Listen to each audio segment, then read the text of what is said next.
The Galaxy S25 Ultra will have its display and camera upgraded to the highest possible standard, according to one of the 3 new upgrades that have been released today.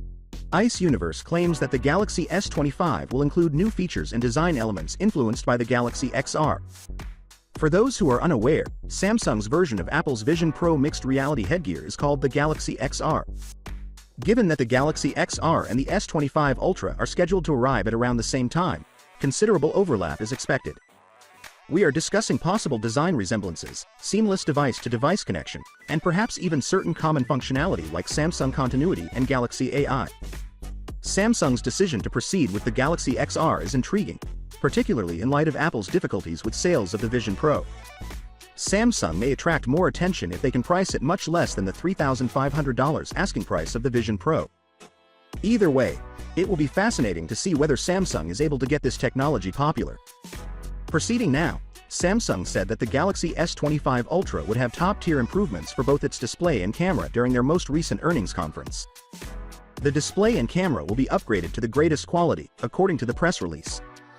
We already know that the S25 Ultra will feature new camera sensors, like its upgraded 3x telephoto and ultra-wide cameras to 50 megapixels resolution and an improved 200 megapixels primary sensor.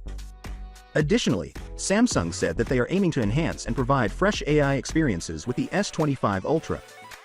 In order to improve communication between the S25 Ultra and other Samsung devices, such as your refrigerator, oven, washing machine, and more, they want to embed AI in a number of locations. This will create a more seamless ecosystem. The Snapdragon 8 Gen 4 chip driving the S25 Ultra has scores of 2,884 for single-core and 8,840 for multi-core on Geekbench. Compared to the Snapdragon 8 Gen 3, these scores show a 35% increase in single-core performance and a 30% increase in multi-core performance. The S25 Ultra's multi-core score is almost 22% greater than that of the iPhone 15 Pro Max, although its single-core score is comparable. The final scores should be greater than this basic variation, maybe exceeding 9,000 in multi-core performance, since the S25 Ultra will feature a customized version of the Snapdragon 8 Gen 4 with faster clock rates. Although the iPhone 16 Pro Max's Geekbench scores are unknown, speculations indicate that it won't much outperform the iPhone 15 Pro Max in terms of CPU performance. Finally, what are your thoughts about it? So without being said, let me know your thought in the comment below, and if you are new here, please subscribe. Peace out.